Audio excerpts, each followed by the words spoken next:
And you say he's just a friend. Oh, you say he's just a Drew. Oh, baby, Drew. You got what I need. I swear we've done this before. I'm just, as we're singing it. This one specifically? Yeah, I feel like we've done Just a Friend, but with Drew. We might have. Yeah. I feel like I've done a lot of songs with just Drew. Just because, oh, baby, Drew fits so perfect. And that, I feel like we would have unlocked that before episode 39. Yeah. I don't know, though. What do I know? Yeah, you don't know anything. I really don't know. And that's why you guys tune in, is we don't know shit. We don't know shit about anything. Hey, you know what I read the other day? Yeah. Not that we're making money off the podcast, really. No. But YouTube will now let you monetize a video even if you say fuck in the first 7 minutes. And what happens after the first 7 minutes? You can say whatever you want. It used to be like they didn't want you to make... If you said fuck in the first 7 minutes, you was would a be problem. demonetized or you would make less money or something. Oh, what? Yeah, now they're letting you say anything, though. Why is that? What was their reasoning? For doing that? No, before. Yeah. I have no idea. I think it's some Just sort a of lower class type of work. work. They only want you to make money if you're being clean cut or something. No. I Fuck. don't know. Everyone could say Gonna fuck be honest, now. I didn't really read the article, but yeah, fuck is just so commonplace. Yeah. Fuck's the national word. I'm surprised we still can't say it on TV. You can in some places. I guess, yeah, sure. Cable, you're right. you have Cable, to rate could it say a certain way. I'm surprised we still can't say it on broadcast. Yeah. Surprised the news you can't say it. Yeah. Yeah. And that's the way I fuck. Another fucking shooting today. Oh. Welcome, ladies and gentlemen, to Cleveland Rocks, the Drew Carey Show podcast of your dreams. Yes. This is what you were thinking about all those years, prior to the last one. For years, people would just sit there and they'd stay up at night and just be like, God, I have all these thoughts and memories of the Drew Carey Show. But where are nobody talks about it. Yeah, I want two schmucks to talk about it weekly, every other week. Yeah. It's not even weekly. I want them to not only talk about it, to experience it in real time. Right. And that's kind of what we're doing. That. Yeah. I'm Shane. He's TJ. That's what we're doing. You know the drill. You know the drill here. What did you think of these two eps that we're about to talk about? Good. They were. I really liked them. I thought they were really nice. It gets back to that sort of zany sitcom thing that I loved about this show. Yeah, we didn't harp too much on like relationship bullshit. There's no arc with any of these. No. Like you can kind of really like just drop them in anywhere. No, and it's fine. I think we needed them. They're kind of like little mints. Yeah. After we did all this, like, after a whole meal, Drew's down on his luck. He can't date. He got dumped. Yeah. You know, after we can lose that a little bit. No, you know? absolutely. So we're back, baby. We're back and cooking with some gags. Drew's back. Yeah.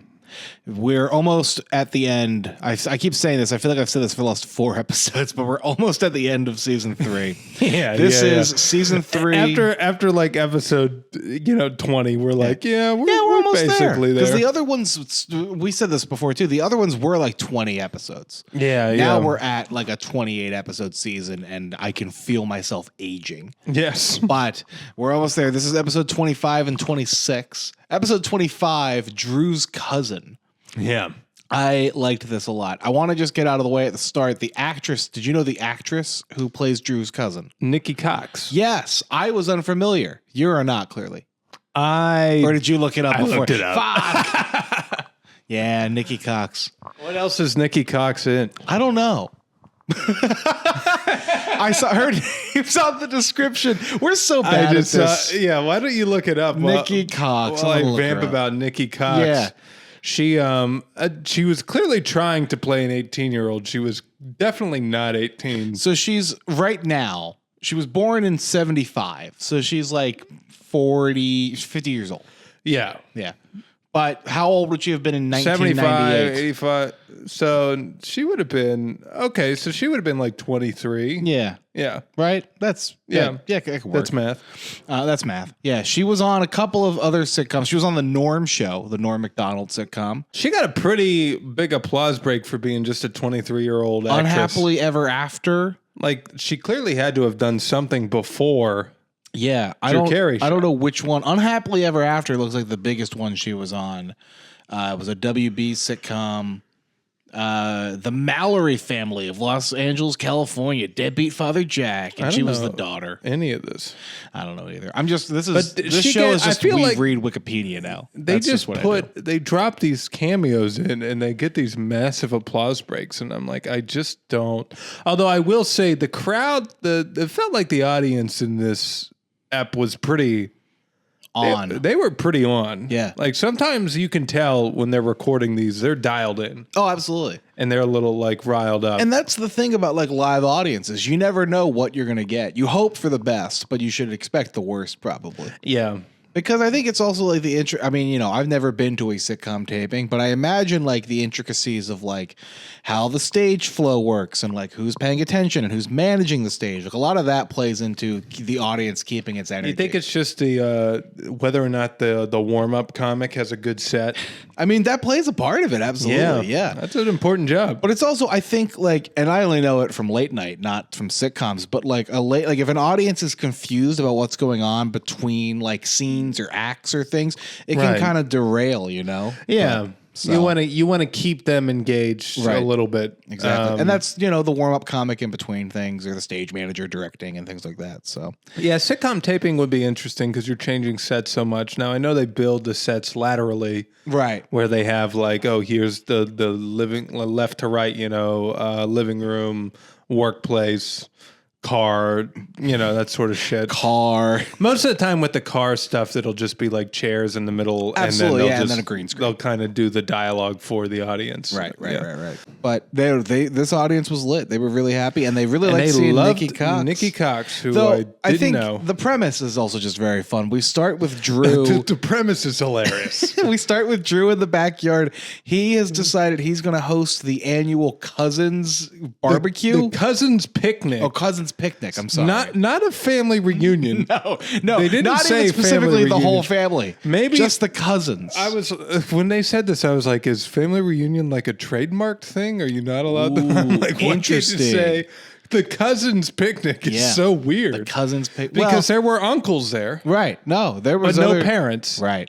True. No So maybe that was just maybe they did cousins picnic because they couldn't afford to pay the parent actors, Or they were just unavailable. Yeah. Could have been. Cousins But- picnic is a real funny way to describe it. I hadn't thought of that until right The now. cousins picnic was such a weird way to describe it. And then they're talking to him and they're like, "Oh, you know, thanks for hosting, Drew." And he's like, "I can handle you guys once a year, you know, regular family shit." Yeah.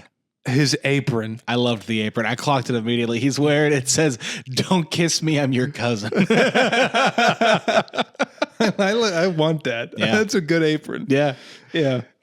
So, you know, we kind of also we know it's not just cousins because fucking Lewis is there. Yeah. Lewis has a whole conversation with one of Drew's cousins who he's like, "Oh, I don't know if Drew's told you a lot about me." He's like, "Oh, well, let me guess. You hate your job. Your boss grinds on you too much. You don't get enough money. You got a bunch of friends from high school that you still hang around All with." the Careys are the same, I guess. Every Carey is just a different version of Drew. And which I then think he is was very like, funny. "Yeah, you seem like a real nice guy." The cousin, he was like, "Don't, buddy. I'm a lateral move." I like that he's like, "You don't want this." Yeah. Yeah. We get Drew inside, I think, settling some stuff, and we see Steve, who I continue to forget that Steve is still involved. But when family comes out, you know we're gonna have Steve involved. Yeah, we get a little Steve. He has apparently changed his dress 4 different times that Yeah. day, and he feels fat in all of them, and he's just Yeah, nervous. he doesn't like the way he looks. I think he's nervous because not everyone knows he's a cross-dresser. and he's about to come out to the majority of the family, or at least all the cousins Yeah. who are there, that he's a cross dresser. Yeah. And doesn't know how they're going to take it, and you know this, that, the other. And this is where Nikki Cox, Drew's cousin Kristen, comes Yes. into play. Kristen Carey. Kristen Carey, and I hadn't thought that her last name would be Carey, but yeah, Kristen Carey. That's Whenever kinda- I looked it up, it said Kristen Carey. Ah. Yeah. So And she's, she's excited. I mean, she asks Steve. She's kind of shocked, and she's like, "Well, why do you dress like that?" And Drew's like, "There's a lot of things about Steve that is pretty mysterious. Yeah, that we yeah. just won't know." I mean, you know, Drew they and don't her, really, and she handles it fine. she handles It's it fine. whatever. They all take it really well. Steve comes out, he backs up with a tray, and you hear a lot of like whistling, hooting, hollering. yeah. And then he turns around, and it's like, "Hey, everybody, it's me, Steve." and then one loud whistle. Woo! And he's like, "Thanks, Uncle Bob." It's fantastic. I like your Uncle Bob getting the hots for you as a cross-dresser. Yeah. So Kristen and Drew keep talking in the kitchen. Yeah. I'm not going to lie, and I got to get this out of the way right away. Oh, boy. I really thought, it's Ohio. Oh, no. I really thought there was going to be, and we just got over the last few episodes where Drew was having struggles dating. Yeah. But he's got the apron, though. He's got to read his own apron. Yeah. No, man. That's fucking funny. I thought Drew was gonna have the hots for his cousin. She does ask immediately. Well, the context with Kristen is she is fresh out of high school. She's got into Cleveland State, which I don't know. Is that a real school? Cleveland State? It might be. I don't know. But it's not. Like Cleveland's not a state. That's my big issue with the name. Well, they have a few. There's quite a few state names like that. They the do. Indiana University of Pennsylvania. I have no reason to think that it's not a real school because they have a lot of real school like shirts and shit around. There's a lot of Kent State or Cayuga Community College, like real schools. It would be silly to just make up a school here that she goes to. Anyway, Kristen's gotten into Cleveland State, and she's hoping. Her. Yeah, first of all, congrats. We love women in higher education. Yeah. I wonder what what kind of degree she thinks she's getting. Nursing. She's going to dual major in Spanish and dance. Oh, that's awesome. That's definitely going to pay off.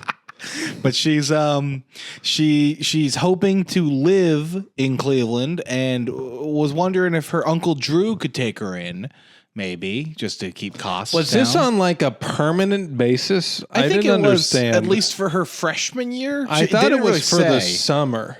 Oh. But maybe because I wrote down summer, I think. So maybe they said it at some point. And that would make sense because this is the summer. We just came from Easter and spring, and now picnic season. I think she just wants to move to Cleveland, the impression I got. And then like she obviously wants to work, skip ahead. Drew does get her a job at Winford Louder. Well, she wants to go to school too. She wants to save up money. Ready for school. She would want a dorm her freshman year. Probably. Yeah, I would imagine. Yeah, make some friends. If I had to recommend Kristen, I would go to a dorm. Yeah. Johnson and Hardwick. Yes. Yeah. Shout out dorms. Mine was fine. 1,300. 1,300. Temple University dorms, friends. Were very fun. Temple University. Yeah. We don't talk about it. We don't talk about it actually at all. Really. We shouldn't talk about it. No, it's okay. It's okay. Listen, I got my degree and I'm out. That's fine. Yeah. But yeah, so Drew, Drew's uneasy about this idea of housing his cousin who's, this fresh little faced teen. He's like, I don't know, like, okay, if we do it though, ground rules. Like when I bring home a lady. Yeah. Okay, if I bring home a lady. Actually, I could just use the company. Yeah. So he realizes he should just be a kind cousin here and take Kristen in. Yeah. So. And that's pretty much where it ends. We already talked about at the end, Steve comes down, walks out, and Uncle Bob whistles. So a reminder, Steve lives here too. Yeah. So now he's got a whole house full of people. We keep forgetting Steve lives with Drew. Right. There's a lot of stuff going on. Was he there when Drew and Nikki tried to film the sex tape?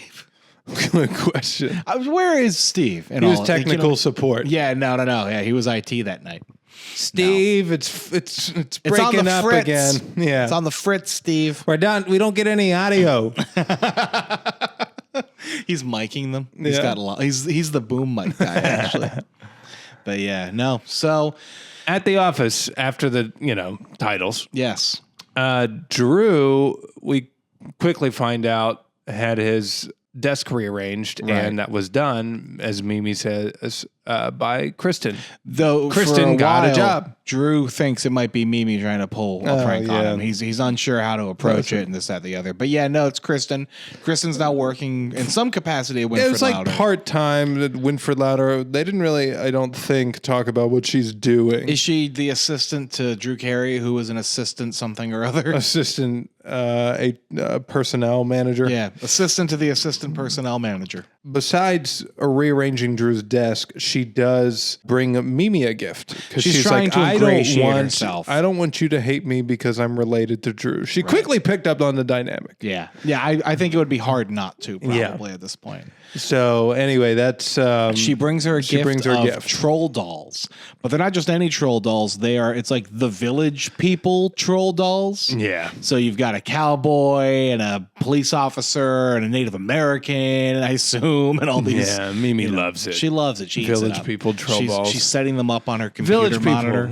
Another group we don't really talk about too much lately. Yeah, institutionally, they're not, Though, you know what? The people that were at the inauguration there was like one of them was the original Village. One of them wasn't people. original? And then the rest, no, only one of them was original. So they have a rotating cast of guys coming in? I think what happened is one guy had the trademark to it.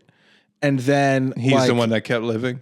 I don't know if the some of them have to be dead right at this point. The Village people. Definitely, that was like a '70s group. Yeah. 60s, 70s. Yeah. But like, I think anyway, he has the trademark. I think there are people that are still alive that are no longer welcome, probably because they don't want to do the gigs that this guy's booking. Yeah. And the guy that has the trademark is just like, yo, fuck it, I don't care. Like, he get his bag. You know what I mean? So he'll do YMCA wherever. He doesn't care. So anyway, the Village people. We don't talk enough about the Village people. We probably don't need to anymore.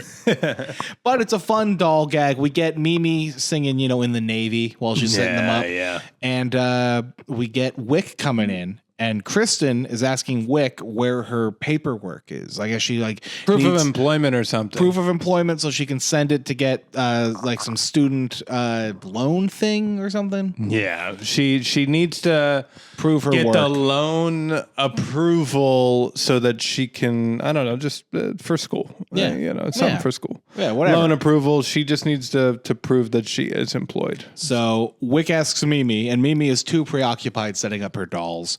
So Wick decides, whatever, I'll handle it myself, and takes Kristen to the copy room. Yeah. This is where I realized something was weird, because Wick hates doing the functional parts of his job that aren't firing people. Yes. So I was like, if he's like taking a woman to a copy room, I'd be careful in that copy room. But I'm still unclear what the timeline is. Right. Because the way he was acting around her, it seemed like that they hadn't really been that acquainted yet. Sure. But as we come to find out, Drew finds the paperwork she's looking for on Mimi's desk and says, I'll go run it to them. And he runs into the copy room.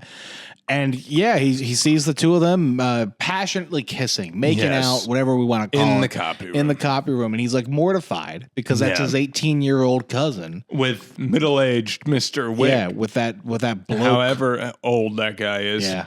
How old? He's got 40, right? I think they're alluding to he's like late 40s in this. Yeah. It's not a good look. No. Bad look. Even in the schlubby shirts they got him in sometimes.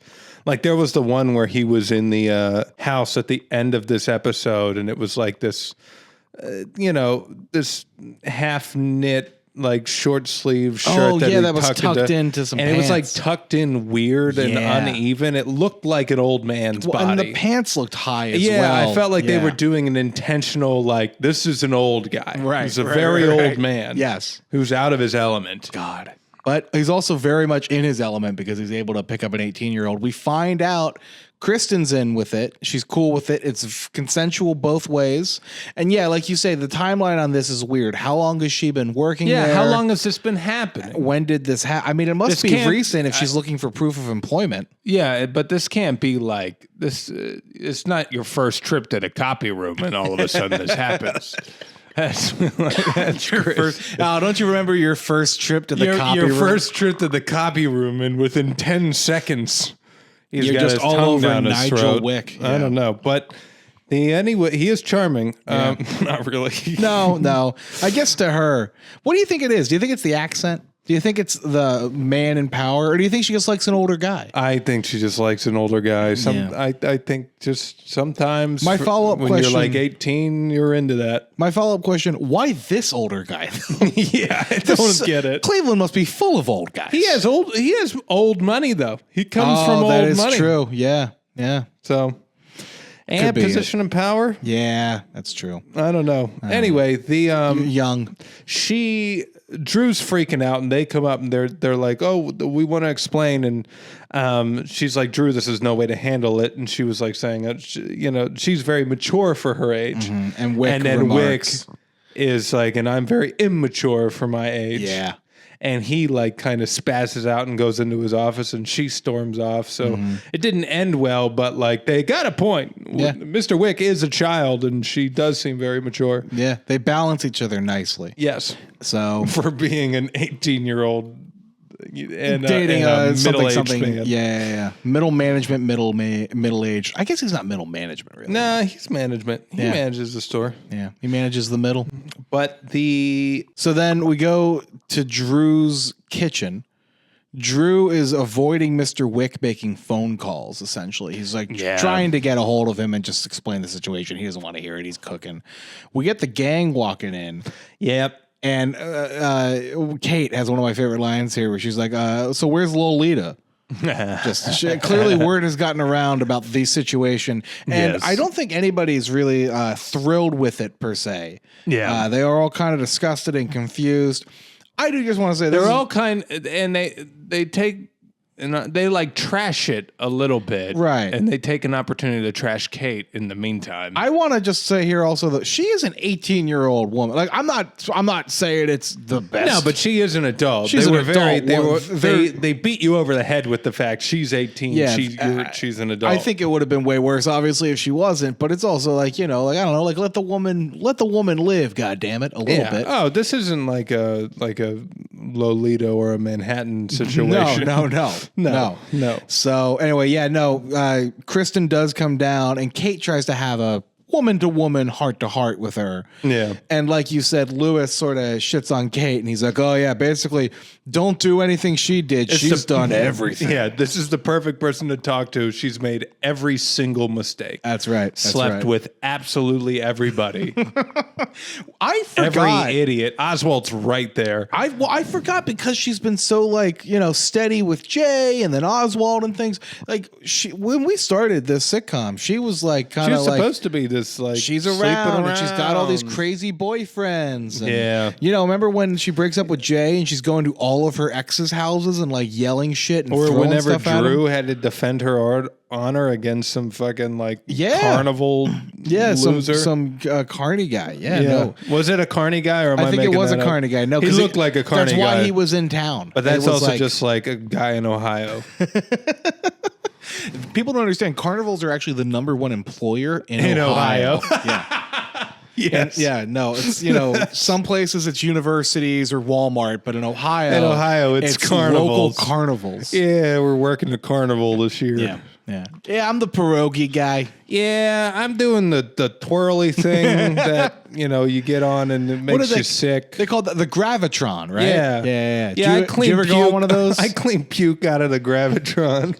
Did you ever go on one of those? Yeah, I did not. They're the worst. Yeah, fuck that. I could never do it now. You would just stand against the wall, right? And the fucking thing would just spin. That was the whole. Yeah, but then you are on it's like a bed almost, and it moves. It starts to lift up and down a little bit. Nah. So it does shift while you're now rotating on your side. Yeah. It's no. And now, did you just see they just had this video that came out that went viral? It was in Saudi Arabia of a carnival. It's one of those carnival rides where it's like a disc on a pendulum swinging back and forth, and it swings up on one side and it just cracks.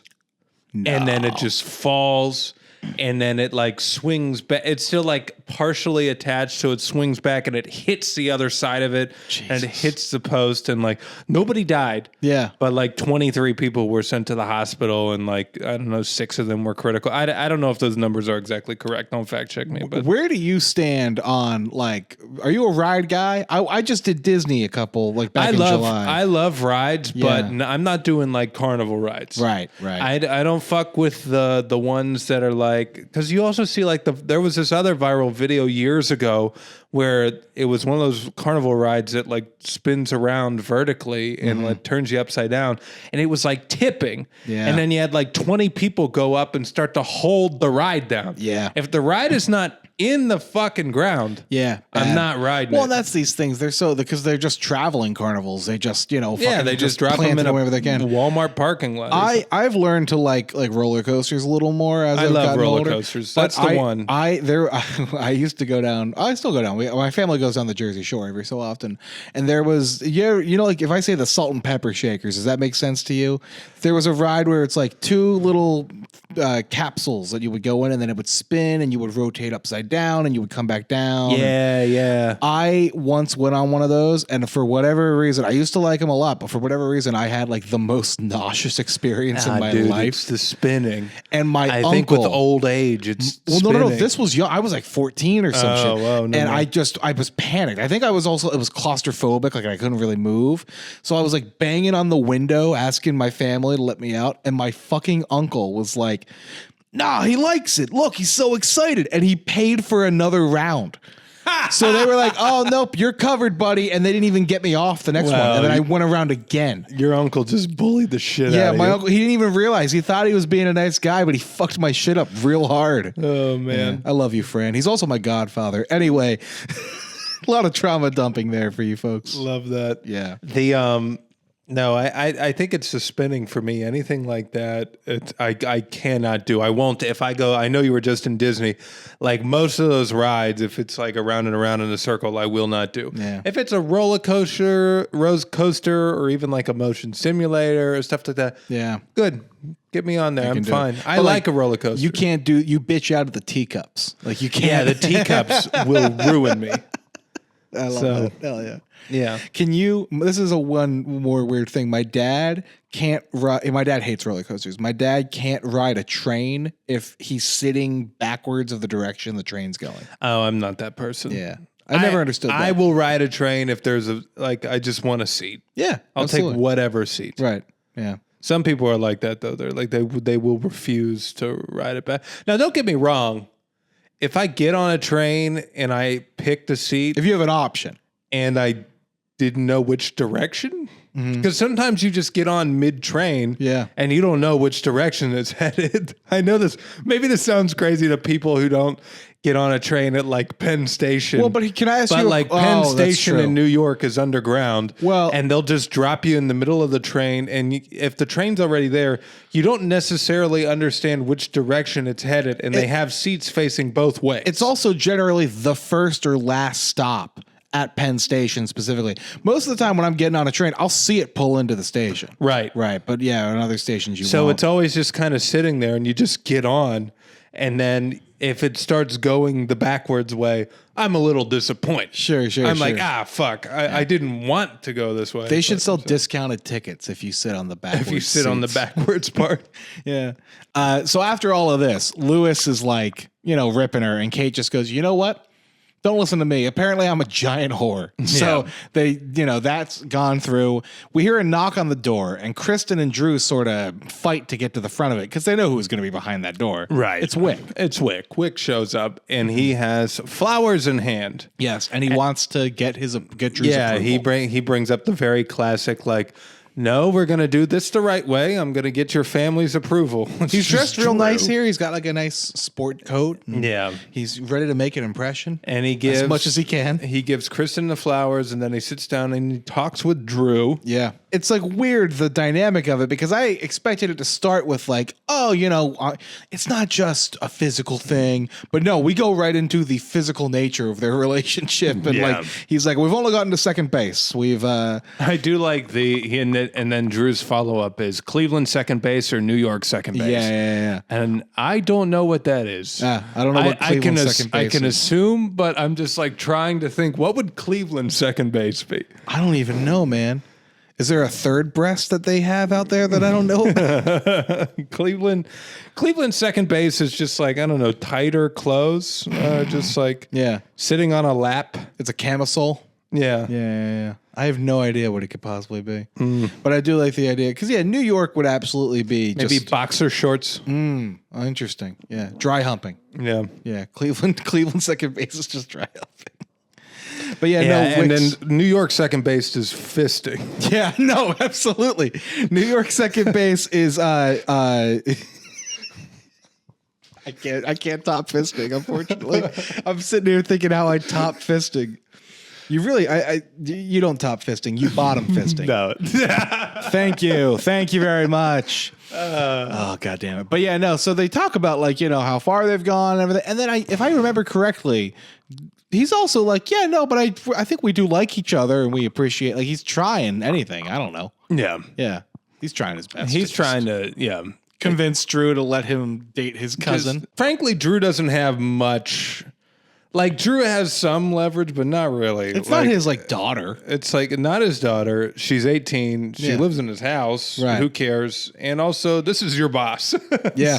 No, it's a weird situation. I mean, I feel for Drew in this, if only because it's like the dynamic is bizarre. Yeah, and I mean, look, I get it. You know, again, 18, middle-aged man, whatever. It's not the first time this ever happened, but like being protective of it, sure, of course. Yeah. You want to know what his intentions are. She hasn't even gone to college yet. He explains later in the episode, what am I supposed to go to my uncle and be like, oh, yeah, this is my middle-aged boss who's with your daughter. So Drew really has no choice. He says it makes him uncomfortable and all this and that, but he blesses it. He's like, yeah, go out. They're going to the symphony that night for their date, the Cleveland Symphony, I guess. Yeah. And Wick's like, oh, and I'll bring her home by midnight. Don't worry. It'll be great. So the next day, we see Drew kind of making breakfast, and Kristen comes down and talking about the night before. She says they were in before midnight and this, that, the other. Kristen was making Drew breakfast specifically because she said Drew was being a very nice guy about, letting her go on, again, like she needed permission, but just like being cool about them going out on She's the really date trying to, talk him up. Yeah. Yeah. And while they're chatting it up, Wick comes down. Very quietly, sneaks in the background. Drew has his back to him. He's got his back to him. He's in his underwear, and he's mouthing to Kristen, like, "Have you seen my pants? Have you seen my pants?" Like, I guess Drew was unaware he stayed the night. Yeah. So Kristen's trying her best to make sure that Drew doesn't see it, but he picks up like this metallic pot lid. Yeah. And just gets a clear view of Mr. Wick and his boxers right behind him. Starts laying into him. Yeah. What the hell are you doing here? Where are your pants? This, that, the other. I will say, I for some reason I wrote it down. It was weird to me that Wick was in his dress shoes and socks. Yeah. And no pants. What is the order in which he gets dressed that he thinks that's appropriate? Yeah. Also, if you're trying to sneak ruin your around, pants that way, bud. You're gonna tear holes. He's got really wide open legs. Yeah. If he's trying to sneak around, I don't think dress shoes are really going to help him in that. Right. Plop, clop, clop, clop. God damn, man. But yeah, no, he slept the night, slept with her, and Drew just doesn't know what to do with it. So we go to a scene where they're just kind of chatting at the kitchen table, and he's Wick, like, I don't know how to explain it to my family. He says, it's in this scene where Wick says, "We're in love." Or he says they're in love. Yeah. What an insane. I'm like, how quickly? Okay, can I just say counterpoint though? He's an insane guy. Yes. Yeah. He fired somebody in a recent episode by letting them shoot a crossbow at his genitals. True. By the way, I wonder how that plays out. Yeah, I wonder how that explanation how's the fake nut going, man? It's bizarre. Yeah, no, it's only one. It's an insane thing to say after one legitimate date and a small office affair. Yeah, but Nigel Wick is that crazy motherfucker. He can't play it cool. No, not at all. So Drew kind of is exasperated and doesn't know how he would explain this to his family. And he's worried he'll be isolated. And Mr. Wick's like, oh, well, I got a bunch of family. Don't worry. Well, exactly what you want to hear in that moment. Yeah. Your adopted British family. Right. Now he can be with the Wicks. Right. With the Wicks. At least they're wealthy, apparently. That's true. And Wick does throw in that they sunbathe nude. Mm-hmm. That's really fun. So yeah. They've been that's awesome for your family. They've been on sunning the taint since before everybody else. In next scene, we're in the office. Mimi is getting ready to send Kristen a gift. Yes, Oswald's picking up a package. Yes. And it's a little suspicious. And she seems a little upset about the man that I love dating this woman and this, that, the other. So Oswald claims the right that all package delivery men have of suspicious package and cuts that son of a bitch in half. Yeah. Sees what's inside. I do like that, by the way. I hope that is a real rule, that if you see a suspicious package, you can just cut it. You can just open it up. Yeah.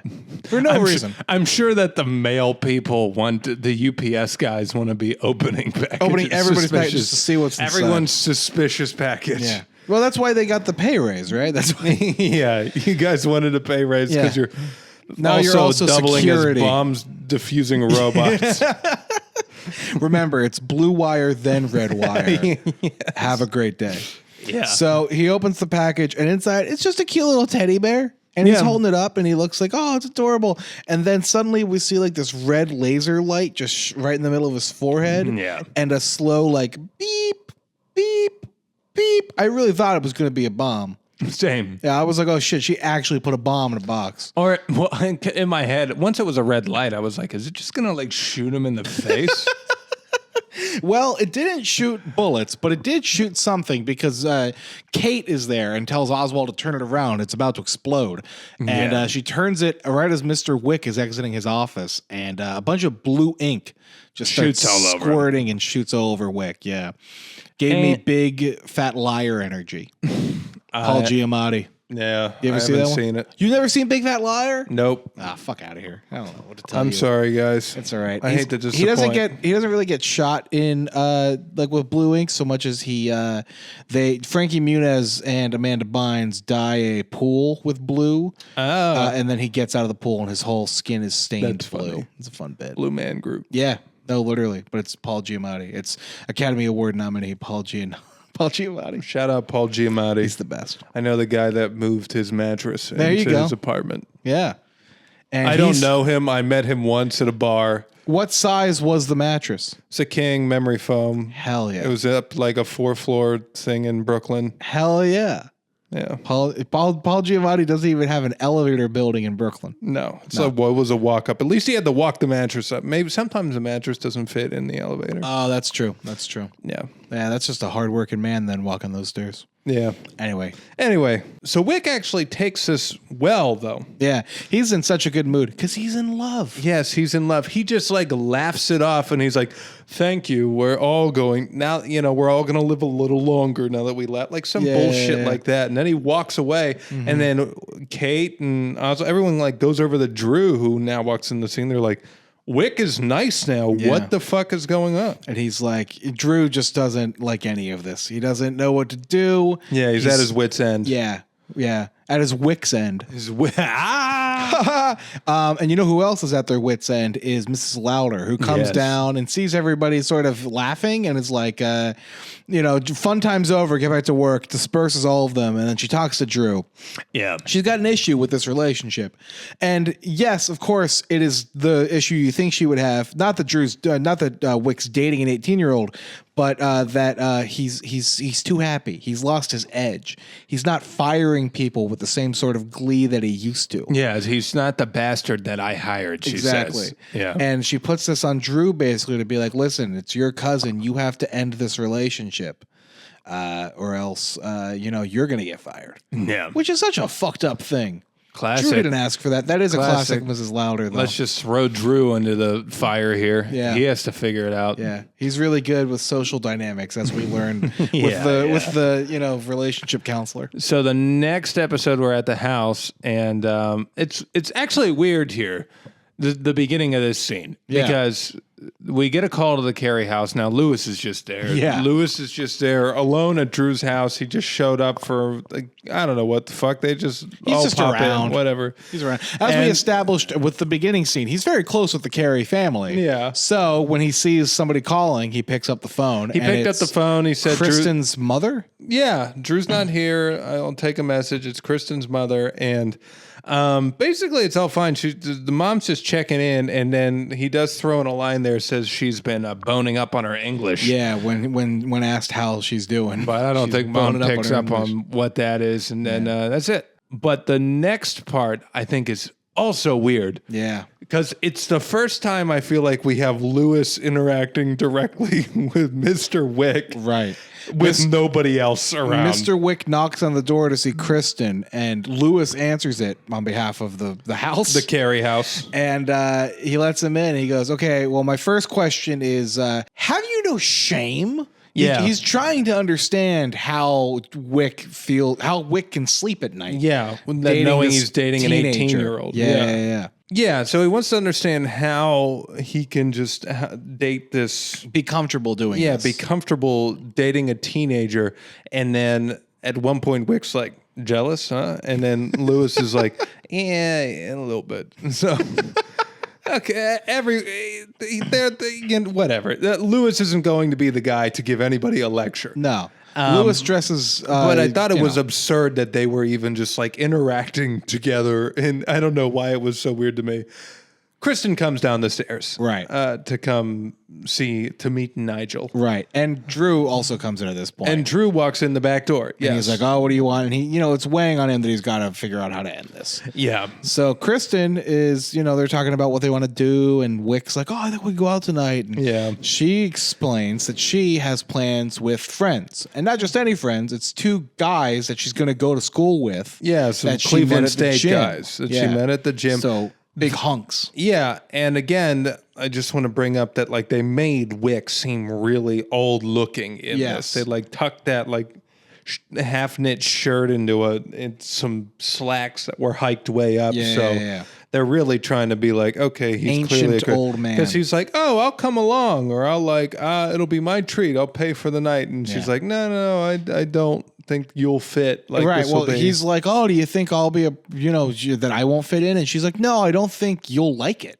Yeah. And then he also just gets very insecure at the idea of her spending time with other men outside of him. Yeah, he does not handle it well at all. No. Which, like, okay, look, I've never been a middle-aged man dating an 18-year-old. But if I had to think about what my insecurities would be, yeah, okay, going out with other young men. Yeah. Probably not great. That checks out. Like I wouldn't think anything of it now, obviously, if like, well, we're in like long-term relationships, but even as like I'm dating, if my girlfriend has a man friend, who gives a shit, whatever. Yeah. But like when you're an older guy and she's in like college and now she's going out with college kids, you're probably like, ugh. But also Wick, as we established, is an immature man. Right. So he freaks the fuck out deeply too. Immature man. He accuses her of wanting to have sexual intercourse, I believe, with both of them. Exactly. And she's so turned off at the idea that he doesn't have trust with her that she kind of just calls it right there and then. Great call, Kristen. Yeah. Very level-headed, mature young woman. Right away she's like, I think we should be done with this. Yeah, and they are. And then you know who's really fucking elated is Drew Carey. Drew didn't even have to do anything. He has to do shit other than let that man through his door. So he's like, hasta la vista, get the fuck out of here, tries to push him out. And then he gets him out the door and it seems like it's the end of everything. And then suddenly from the backyard, we hear, I want to know what love is. That was good.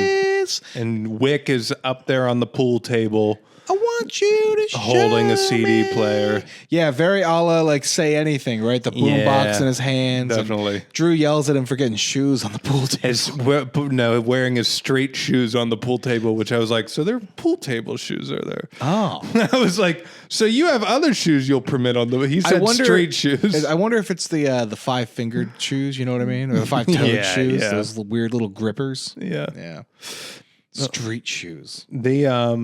So anyway, Wick and Drew talk it out outside. He convinces Drew to let him in the house to go get his jacket. Tricks Drew basically and letting him back in. And he's like, can you go back upstairs? I just want to have one more goodbye. Mm-hmm. And so Drew goes up. obliges, goes up. There's another knock on the door, and now Wick answers, and it's the two Cleveland State boys that she was supposed to hang out with.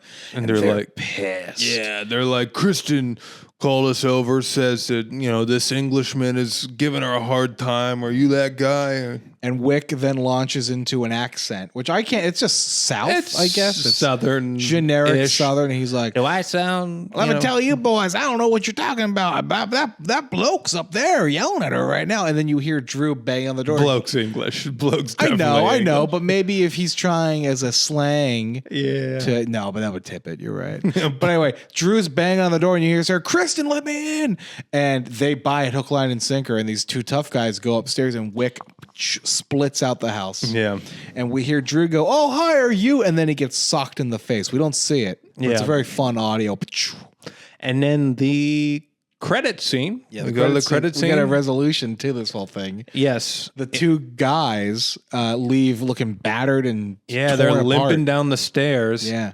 And then who comes down but Steve? Yeah, Steve cross-dressing and everything, and he starts threatening them. If you want to try to beat on my baby brother again, I'll forget I'm a woman. He says. yeah. So I thought it was pretty fun, pretty good. Welcome back, Steve. Yeah, welcome back, Steve. You're already gone in the next episode. Yeah, but, we already forgot about. So does this mean? Do you think? I don't think Kristen's going to be recurring. No, I feel like, but she's still that technically feels very much there. like a cameo. Yeah, that feels like a one-off. Yeah, but I don't know. We don't know where she's going. So maybe she'll pop back in. Maybe, who knows? Steve keeps popping up. Yeah, so Steve's different though. Steve is different in a good way. Yes. No. Not like that. Not different like that. Anything like. Yeah. So we then go to season 3, episode 26. This one's called From the Earth to the Moon. Yes. Which I still don't know if I fully understand why it is called that, other than like it's just a journey. Yeah. It's a journeyman story. I guess, he's climbing. He's going from the ground floor to the top floor of the Winfred Lauder building, which is apparently fucking huge. He's technically going from the parking garage to the top floor. So I love this ep.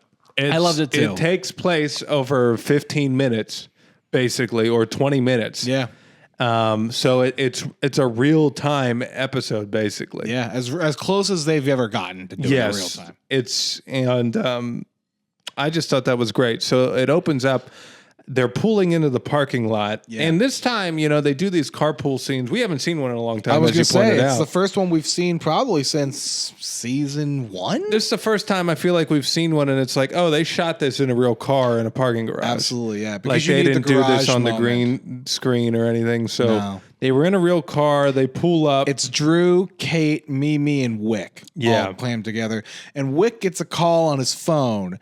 And it's Mrs. Lauder, and she's talking about a promotion. And at first you think it's for Wick, and Wick seems really excited, but then he goes, "Oh, you want me to pass it to Carey?" And so Drew's driving, and he gets the phone handed to him, and it's like a one of those old brick cell phones. Yeah, one of those giant. With like the little flip open. Right. Very nice.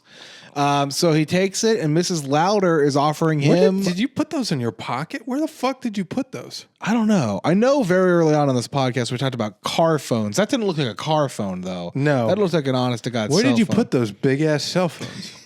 Probably, I don't know. Did you have like a briefcase? You used to or have something? to have bigger pants, I guess. Bigger pants pockets. Yeah. That's why everybody in the 90s had baggy jeans. Yes. Yeah, it was only so we could put in our big cellular devices in there. Yeah. They didn't have screens. They just had buttons and radios. Yeah. Ain't that crazy? Simpler times. What did you do when you sat on the toilet? True. You've read the shampoo I guess bottle? you could call your friend. Yeah, it's true. Hey, man, you're not going to believe what I'm doing right now. Me too. No way. So Mrs. Lauder is offering Drew a promotion. Yes. It is something he's staffing internationally. Did you get the exact location? The Far East. But I thought she said a location as well as the Far East. She said Europe and the Far East. Europe and the Far East. So basically, the head honchos who own the company again in Amsterdam, they want to expand their stores, and they're going to expand it more internationally. Yes. In Europe, and then also the Far East. And they really drive that. They want home. Drew Carey to lead their staffing out there. Yes. And Drew's assuming, it must be because of my expertise in staffing this store and things like that. And she's like, yeah, sure. And then we zoom out and we see they're just drawing names out of a bingo ball thing. Yes. It's just a ping pong ball with his name on it. Then they just picked Drew. And that's how Drew got this promotion. But Drew obviously is looking for any sort of upward mobility at Winfred Louder. So he's thrilled and he's like, yeah, of course I'll be there. And she's like, great. You just have to come up to the boardroom and we can sign the paperwork and get it all done. So just come up, as soon as you can. Yes. And he's like, oh. Did she say 15 minutes at this point or no? She might have said 15 minutes. Yeah. Yeah. So Drew goes to, get out of his car. Yeah. Car's locked from the inside. Car's locked. Yeah, there's an issue with it. So somebody has to crawl out Kate's window. Kate doesn't want to do it because she has a short skirt on. So Drew's like, I'll do it. Drew squeezes out. Mm-hmm. They unlock the door. The parking attendant comes over, accosts him. Get over yourself, parking He's attendant. upset because he parked the car on like a slant in the parking spot. If there were real people doing that job, this would be a fucking crazy world. Absolutely. Yeah, no. Nobody can park. It's illegal. Should be illegal. And tell me how to park. This is America. And then Drew's like, "What are you gonna do? You're a parking attendant, right? You got no power here. Authority. You can't do anything for me." And then he leaves, and then we hear and he just falls into an oil slick. Yeah. And the parking attendant's like, "Well, I didn't tell you about the oil slick." Right. Very, very, ha ha ha. I got back at you. That's on Drew, man. Yeah. Just watch where you're walking. Yeah. Man. Look down. So.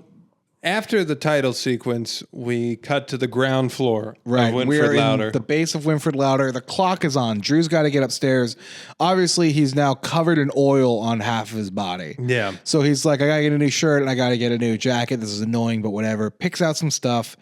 Goes over to the new cashier.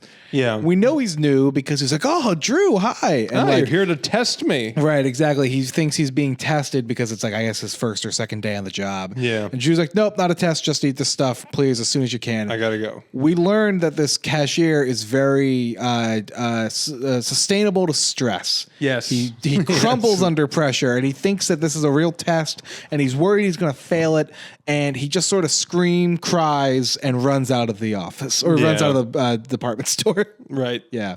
And so Drew was starting to change into the shirt anyway. He puts on the new shirt. At the same time, across this same floor, Kate begins to get accosted by this larger gentleman who wants his free umbrella because apparently there was some sort of promotion where if you bought some cologne, you also get a free umbrella. But the guy didn't buy the cologne. He bought the aftershave. Right. And Kate's like, Kate's not going to take that shit. She's like, nah, man, like, doesn't count. Yeah. So, Drew walks over to try to break it up. He realizes how large this gentleman is. Yeah. And I think gets a little, upset. But Kate's also like threatening to put an umbrella up his ass, basically. Right. And I think Drew says at some point she's got like 3 lawsuits already pending with the company. Yeah. So the guy... Basically, security arrives right in time and apprehend the guy, but not before he rips Drew's shirt apart. Yes. And Drew, in kind, responds by ripping his shirt apart. Yeah, good for Drew. Drew really, he stood up for Kate a little bit. I mean, the guy's hands were behind his back. I was going to say, Kate kind of makes fun of him because he had already had an advantage with security holding the guy apart. But, so, now this is a new issue. Drew needs another shirt now. Yeah. So now he goes back over, grabs another shirt. Yeah.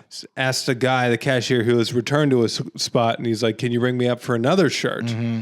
Rings him up for all of it, and then he goes, "Oops, sorry, I'm still new.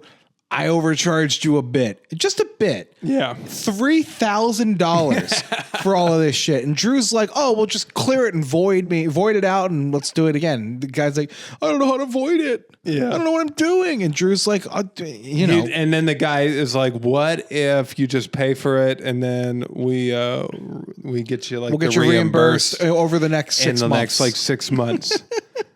And Drew's like, what the fuck? And then the guy basically has another meltdown over Drew telling him he's doing his job wrong. But Drew doesn't have time. He's got to get this promotion. Yeah. So he throws on the shirt and the jacket. And heads over to the elevator. Yes. But while he's walking over the elevator, we hear Mrs. Louder go, Mr. Carey, please come up to the boardroom. You have 10 minutes or 15 minutes or whatever it is. On the loudspeaker. Yeah. She's really, she wants him there now. Yeah. So he gets on the elevator to go up to the boardroom. He's on with Larry. Larry's holding a big styrofoam looking cup. Yeah. I thought what was going to happen Also, was Larry lost a goatee. yeah. All Right? good things can't last. He did. He shaved. Yeah. Yeah. I thought it was for sure going to be that the cup was full of like coffee or something. It was just going to spill on Drew again. I thought it's same. Too I was predictable. like, yeah, no, they zag where you think they're going to zig. You know what I mean? So it's not that. Larry's like kind of testing things. You know what I mean? He's like, oh, well, if they already called you and told you that promotion, you probably got the promotion. You don't need to go up there. And the elevator fucking craps out. Yep.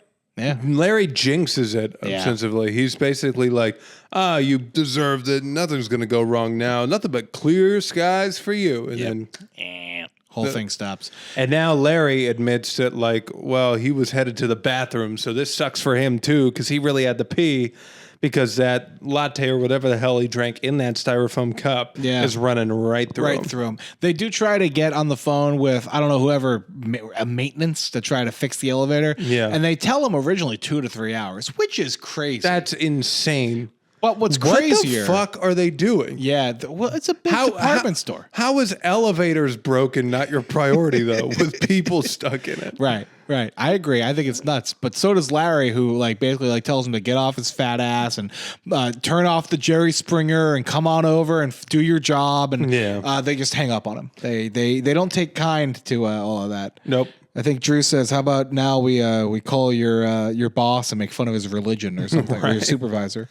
So now Larry really has to piss, and Drew's starting to have to piss too. Drew's starting to have to pee. It was a long carpool in. Yeah, and Larry just starts moving around. They just start jerking around to kind of distract themselves. A lot of air humping going on. A lot of pretty violent air humping. And then now Drew's jogging around, and he's nervous. He's got to get up there too.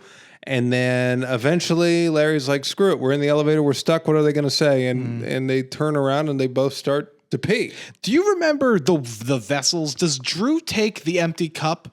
And I thought Drew takes the cup and then Larry pisses in his shoe. Yes. Larry takes off his shoe. And he pisses and in the shoe. He's just like, I'm just going to piss in the shoe, which is a very Larry move. Why are you going to just ruin the elevator?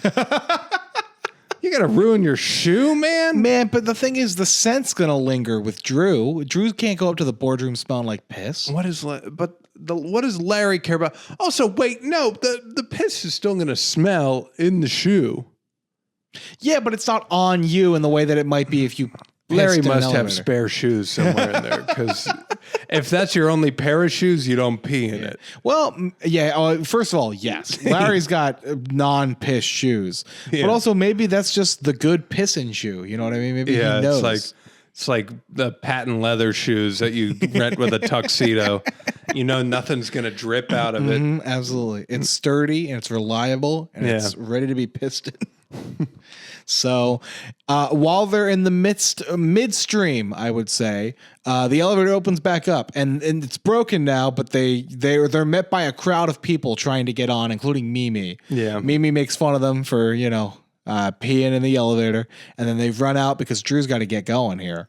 So we get off the elevator and up to like a staircase, and right before Drew can start ascending the stairs, he's stopped by Lewis and Oswald, who need to run something by him from their childhood. Yeah. It's essentially like a conspiracy theory. It was, they were saying it's like a lost memory that Lewis had that only Drew could confirm or deny. Could help him recount. Right. So this recovered memory. So anyway, I don't remember the full story, but they were playing like some game, Connect 4, some shit down in the basement. When house. when they were children, and Lewis's mom called him Aaron, and Lewis said it's because he believes he has a twin brother, or he had a twin brother that was named Lewis. Yeah. And then Lewis got sold to a Norwegian couple. Yeah, there's some sort of international crime spree going on. And he could have been an athlete at some point, but because of this switch, he wasn't for some reason. Right. It's very sort of I have a lot of free time at Drug Co. So I'm just going to come up with some crazy shit. Yes. And Drew, is patiently sitting through it as much as he can. But basically then he goes... because they won't even let him leave. Every time he tried to turn away, Oswald pushes him back. Right. They're like, no, we give so much time for you. This is really important. Yeah. This is really important, they say. So eventually Drew's like, listen, no, you're not Aaron. You're Lewis. You've always been Lewis as long as I've known you. I don't know what you're doing. You're hallucinating. And then they get upset at him for thinking that you don't believe us? You don't trust, And then they're like, he's in on the conspiracy. Right, exactly. He knows. Yeah, the government already got to him. The government already. But at that point, it's too late. Drew's up the stairs. And then we get maybe my favorite of these weird interruptions. Yeah. There's 4 construction worker guys moving a Lego art display of a skyline. Yes. I assume it's not Cleveland or something. It's just skyscrapers. It's just a bunch of skyscrapers on a Lego thing. And they stop midway down the stairs and they're like, yeah, we're taking a break. Yeah. We're just going to give us 10 minutes. They're like, this is heavy, pal. Yeah. Look, I'm sure it is. And then when you worked in moving, would you ever just stop midway through for 10 minutes? Sometimes if it's really heavy. Yeah. I remember one time we were moving a cast iron tub, which is that might be the heaviest thing I think I ever moved. I've also moved a piano before. We didn't move too many pianos because you hire piano movers. Yeah. But sometimes we would cut people a break. We wouldn't do grand pianos, but you could do stand-up parlor ones and everything, which are the vertical ones that sit on the wall. So anyway, we would move those and we would take breaks on every step, but not long breaks. Right. But not a 10-minute break. The cast iron tub, we definitely took a 5-minute break halfway up the staircase at one time. How many stairs do you remember you moved? Well, it was a rounding staircase. So it was it had to be the equivalent of almost 2 flights. Fuck. So yeah, no, fuck that. Yeah. Yeah. So you know what? Maybe it was heavy enough that they deserved a break. Yeah, sometimes you do. I mean, it was Legos, but whatever. But it was a lot of Legos. Yeah.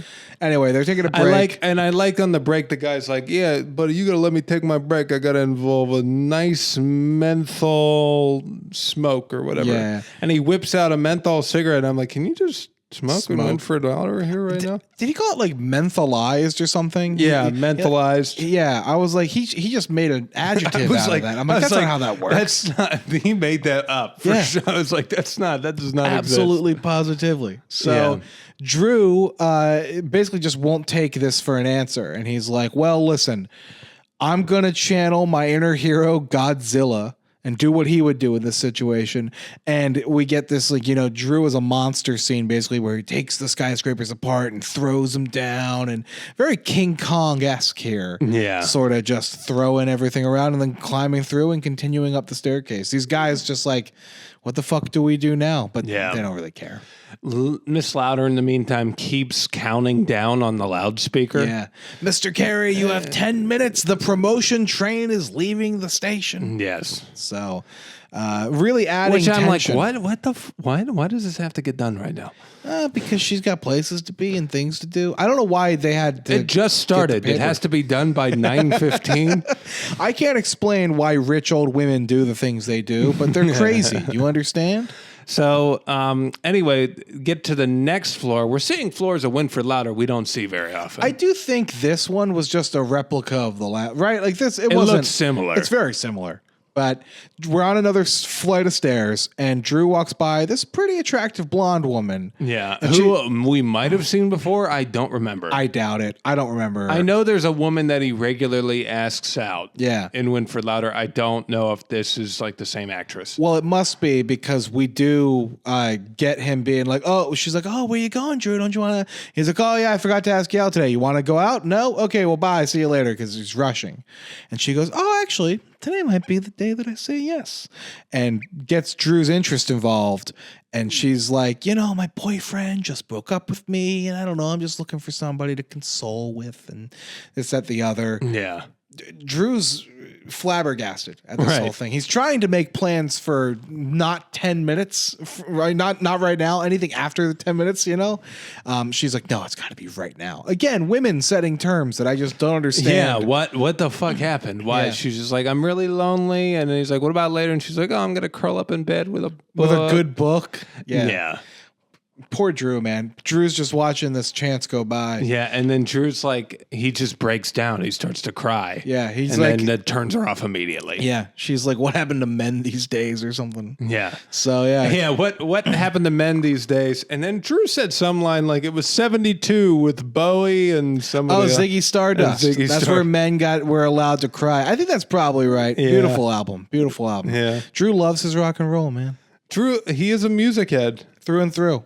He has no idea at this point what fish is, though. No. And I think about that. 98, you're getting close. Oh, for sure, but he has no idea. He does not know. He personally. doesn't learn He until wasn't long on later. early fish. No, he wasn't on early fish. He's on that new shit, though. Yeah. So the next scene we get is them in the office, I believe. Drew's finally made it to the proper office. You're like, why the fuck wouldn't you just go up? He needs a tie. Yeah. Because he's got a new shirt and the tie he had didn't match. So this is so fucking dumb at this point. I would just go in without a tie. Does he think he's going to lose the promotion if he know. doesn't wear a tie? You can't. He wears a suit and tie every day, man. The one time he's not going to wear a suit and tie, he's getting promoted. Yeah, it's true. It's a bad look. So anyway, he's now on his floor. He's putting that tie on. Mimi comes over. Yes, and is Mimi comes basically over. like, oh, yes, promotion, this, that, the other. Just, giving him a hard time. Which, like, they seem settled into their day. Yeah. And they were all in the same fucking carpool. This is Right. ridiculous. It is taking Drew a very long time. I mean, if I was stuck on an elevator, I would, I guess, be delayed enough. But I don't know. It's weird. But Drew has Mimi, like, open some drawer for some reason. Good little prank here. Wind just blows out. She's and looking for something, and it's just like a giant gust of air blows up, knocks blows like her wig off. wig off. She had called, because he had called her Eraserhead before that. Yeah. So she's now without most of her hair, and she's pissed at Drew, and she's like, I'm going to get back at you. Yeah. And she runs off. Mr. Wick's having a good laugh over it. And this is where Mr. Wick and Drew sort of talk. And he's like, listen, Drew, you got to get there. I've been counting down the minutes. And I think you're taking your time because I don't think you want to be there. Yeah. I think you're afraid of success. I think you're afraid of success. And he's like, I'm not afraid of success. I can see it now. And then we get this dream sequence of Drew returning from the Far East. Yes. Full of success for this department store company he works for. He's greeted by Mrs. Lauder. They're so excited to see him. And it's like very, I don't know what culture exactly we're trying to mime here. To me, it's reminiscent of like an old Hollywood representation of like, oh, this man returned from faraway land. It feels like they're probably parodying a movie, but it's Right. like comes from faraway lands. And like he even says he brought back all these strange and wonderful things for Right. Miss Lauder. He's in like sort of a little turban situation, Yeah. and there's like people on flanking him on the and left he and has right. his new wife, and it's Brenda just Lee, this Asian woman, this Brenda Asian Lee. woman. And they have enough money. They're going to give him like a huge bonus. Yeah. And he decides he's going to be the new owner of the Cleveland Browns. And Yes. everybody applauds him. And he goes, and I'm going to be the quarterback. And they're like, ah. And he's like, okay, maybe I just buy them. Yeah. So, and then, he closes his eyes, or he opens his eyes. He opens his eyes out of that, and he looks at Mr. Wick. He's like, I'm not afraid of success. And Mr. Wick's like, oh, no, I'm sorry. I misspoke. I'm afraid of your success. That's why I took these last 2 minutes to make you even later. Yeah. Fucking evil, diabolical man. Yeah, he got him though. Yeah. It's And all now- because he can't have his cousin. Yeah, right. He does have beef with Drew now. Yeah, no. So- goes deep. So now Drew runs upstairs and he's finally made it to The door. And Mimi is in front of the door now. Right there. She's blocking him, and then she broke the lock. she breaks the lock on the thing, and Drew's like, listen, I'm getting in there. So you either got to move out of the way or be prepared to become a part of the door hinge. Like, Yeah. So I guess Mimi was out of the way, and we get a shot inside, and Mrs. Louder's literally counting down the seconds. She's like, 49, 48, I forget it. And she points at one of the guys at the table, and she's like, you want the job? And he's like, yeah, sure. And so she's like, well, that's it. It's not Carey anymore. And then at that point, Drew fucking slams into the door. Yeah, and he's like, I made it. 15 seconds to spare. Yep. I'm in. Yep. I made it. And she's like, oh, Carey, you're late. I gave it to somebody else. And he's like, no. You said I had to be here in 10 minutes, and it is 9 minutes and 45 seconds. And she's like, what's the difference? It doesn't matter.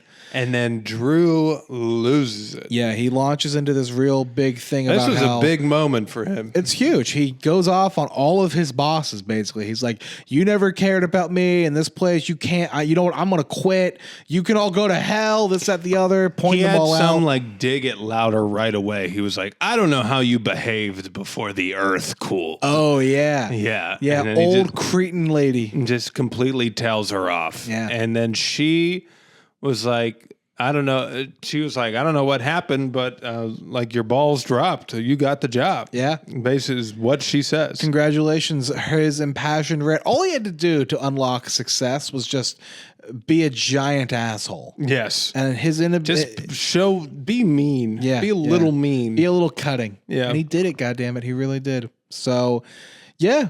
It's at this point that, she gives him a new task.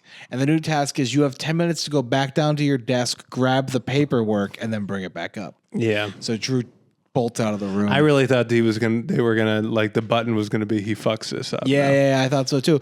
But we go back to his house, and the gang is all there. This is the credit scene. No, this isn't the credit scene. Not We got a whole scene of we get them sneaking into the house, and they're singing a song, and it's like for Drew has got a promotion, for Drew has got a promotion, for Drew has got a promotion, and nobody had to die. Yeah. And he comes down and calls, stop it, and they're we go through some really funny sort of promotion signs that they say they had made for them. Every time over the years where they thought Drew was going to get promoted, they like made him a sign to encourage him or throw a party. And the first one was in 88, and they had him all the way to 97, I think, or something. Yeah, literally last year. Yeah. And then it ends with they're going through all of them, and then they go, but we got the one now, and it's an American flag drops from the doorway, and Oswald and Kate have sparklers going off, and Lewis is reading like this script of just like,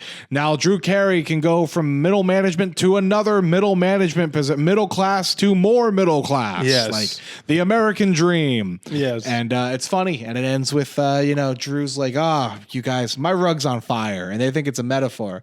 And he goes, no, seriously, with the fireworks, my rug is on fire. Yeah. So they have to put that out real quick. But Drew got the fucking promotion. And I hope like it's a real thing and not because I don't think this he's will going change absolutely anything. I don't know, man. In like our day to days. I don't think he's going to travel much because Louder asks him what his title is, and he's like, oh, it's assistant personnel, whatever. Yeah, and she goes, now you're an international assistant. Like it just seems like it's like a bullshit thing. Yes, there's a 10% raise with it too. But I'll be interested if there's a few eps where they send Drew to like, I don't know, China or something. India. Yeah, that'd be pretty good. Yeah. I don't think we're going to get shots of Drew in China. That seems like a big lift for a 90s sitcom. Now if we are, I'd be interested in their interpretation of China. Oh, buddy. Yes. Whatever they got cooking as representation for these Eastern countries. If they had to cut that Poland king thing, we are going to be lucky. It's I do want to tell crazy. you, this is just an aside too. They've been uploading, whoever's running the Drew Carey Show YouTube, I think I've brought this up before, is doing a fantastic job. Yeah. They're uploading all of them. They uploaded that King of Poland episode. The whole thing's restored. Wow. Yeah. They I guess all of the Polish complaints, they're uninterested in them. Yeah. They uploaded the whole thing. We're over it. Yeah. You're Poles. Shut up, Poland. But yeah, no, I would also be very interested to see how they interpret the Far East. But we'll see. And then the credit scene, I will just say, in this is just like it's weird. What a weird little random. Yeah, button. I mean it's cute, but it's a weird one. It's Drew opens his back door, and the gang's there. And they have his old fridge. Remember a couple episodes where the fridge went kaput? Yeah, when he was Bessie. still dating Nikki? Yeah, and they're like, well, we know you really wanted her, so we went to the junkyard and fixed her up. Yeah, they bought her back. Yeah. They didn't even say they fixed it. They bought her back. Yeah. And then Drew's like, oh, man, 2 fridges at the same time. This is my dream. And they're like, oh, that's weird. We got to leave. That's weird. That's where you draw the line? You, his closest friends who Yeah. have known him his whole life. 2 fridges at the same time? All right, this is weird. Yeah. Come on. Yeah. It seems like a little lazy button. But hey, I'm interested to see if that's anything too, I guess. Him I can't having believe 2 fridges. This is my thing. I'm like, oh, where are they going to put the second fridge? This is what we've been reduced to with this podcast. Is Yeah. wondering about that. But hey, good for Drew. Got a promotion. Got his fridge back. He's really Yeah. living the dream. He really is. Yeah, and so are we.